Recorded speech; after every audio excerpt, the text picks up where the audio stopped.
Everyone watches the score, but matches are rarely decided by the score. They are decided by choices. A captain saving an over, a batter changing intent for 12 balls, a team backing a player when Twitter wants them dropped. That invisible layer, the part you don't see on the scoreboard, is where the match actually turns. And that's exactly what sports analytics is.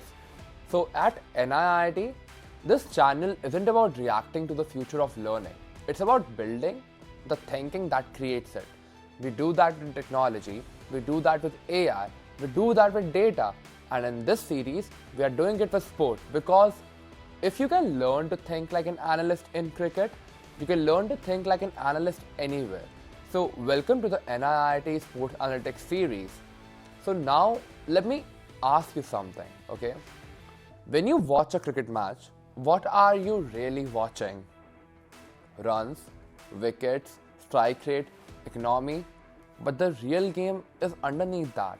Why a captain holds back their best death bowler? Why a batter suddenly starts targeting one side? Why a team keeps backing a player who's out of form? Why some player looks average in India and elite overseas? And if you've ever felt, bro, there's something happening here that I can't explain, that something is patterns, and analytics is how you see them.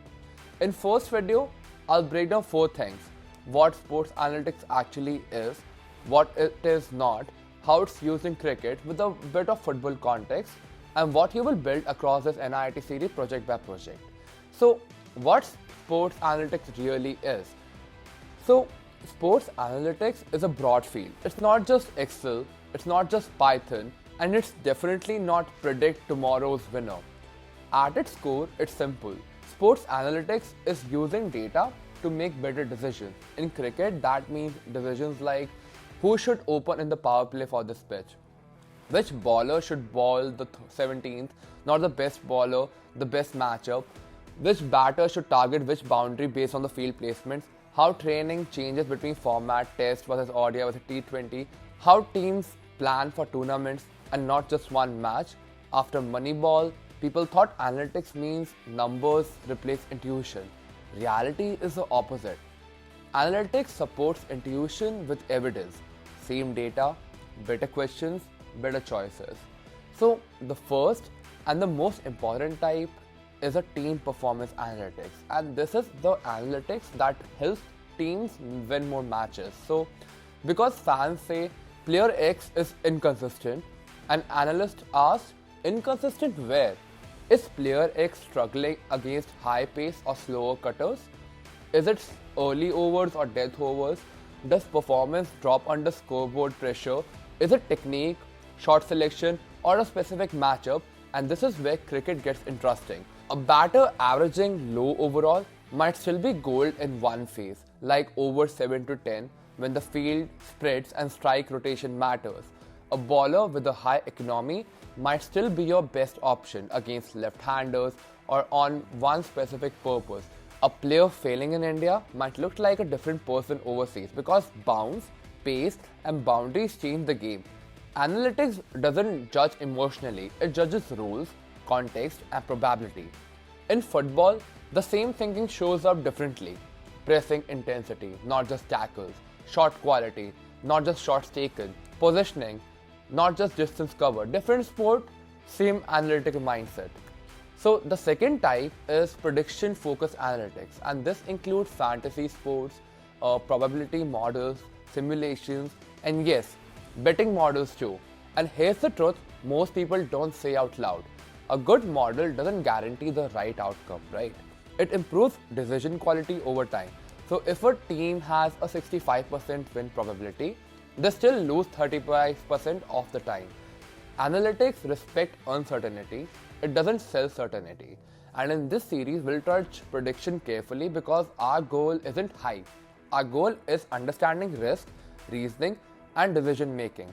Now the third type is what most people already see: broadcast and fan analytics. Comparisons, records, flashy graphics, fun facts. Some of it is powerful and some of it is noise, because a stat can be interesting and still be useless.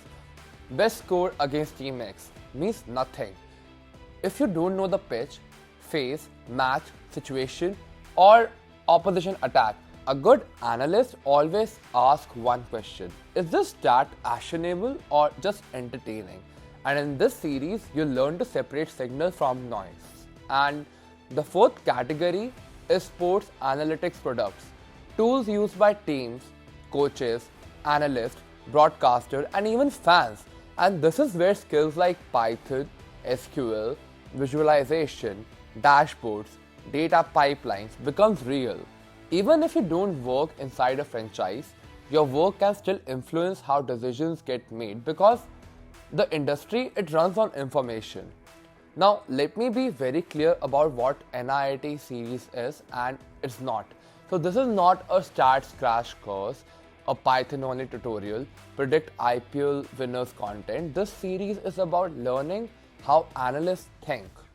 We'll work with real cricket datasets, ball by ball data, match phases, player rules, venue effects, and we'll do exploratory analysis, build small meaningful projects, create dashboards that tells a story, and only then we will bring in AI where it actually makes sense.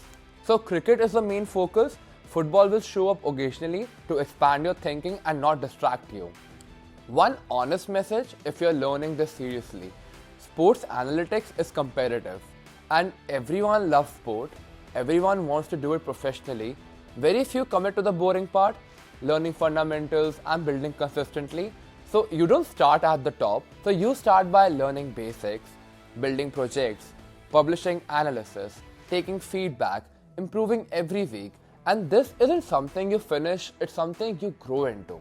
And that mindset matters more than any other tool. At NIIT, we believe the future belongs to people who understand systems and not just outcomes. So sports analytics doesn't replace passion, it upgrades it with clarity. And in the next episode, we stop talking and start building real data, real analysis, real projects. So if you want to understand cricket beyond the scorecard, this series is for you. And if you want analytical skills that transfer beyond sports, this series is for you. And if you want to see how decisions are actually made, well, welcome to the journey. So subscribe to the NIIT channel and I'll see you in the next episode. Thank you so much.